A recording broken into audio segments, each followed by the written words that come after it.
Each day, scores of would-be recruits for the Oil Protection Force line up in the hot sun outside the Baghdad headquarters of the British security company Erinys International.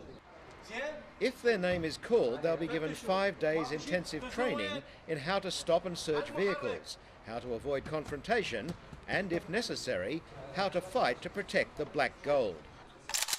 The instructors here are former MiG pilots from Saddam Hussein's Air Force. The recruits are trained to use an AK-47, but in a real confrontation, they're told to call in the heavy weaponry of the occupying coalition forces.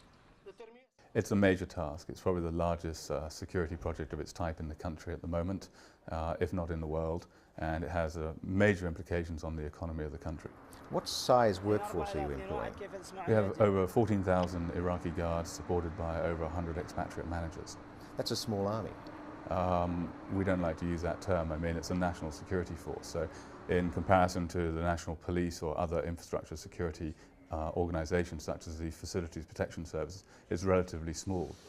The Dura refinery just south of Baghdad, one of 3 main processing centres for Iraqi crude. Oil is pumped from here along pipelines stretching more than 500 kilometres to the south and 300 kilometres to the north, then loaded into tankers to feed the petroleum needs of the country's 25 million people. Iraq's huge oil reserves hold the key to the recovery of the shattered economy.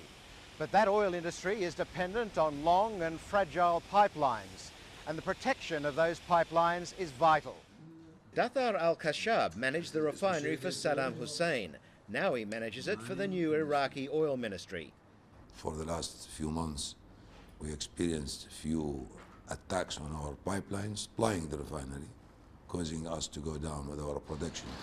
It's the job of the guards to oversee the ageing refineries, the pipelines, the wells and the export facilities to keep the precious oil flowing. They have already employed thousands so far. They have been training all those people, different methods and different ways, arm them with the necessary equipment, telecommunications and things like that. It is dangerous. We have had casualties, both among our expatriate staff and our Iraqi staff, but we try as much as possible to limit our exposure to danger. As I said, we are here as a guard force. We're not here to go out and do the job of the Iraqi police or the new Iraqi army or the Civil Defense Corps. It may be a dangerous job, but in the new Iraq, jobs are scarce. Erinys estimates that their wages put bread on the table of 140,000 people. My family are afraid. They're worried about me, but there's really no other choice. It's our duty to protect our country and our oil assets. So far, the strategy seems to be working.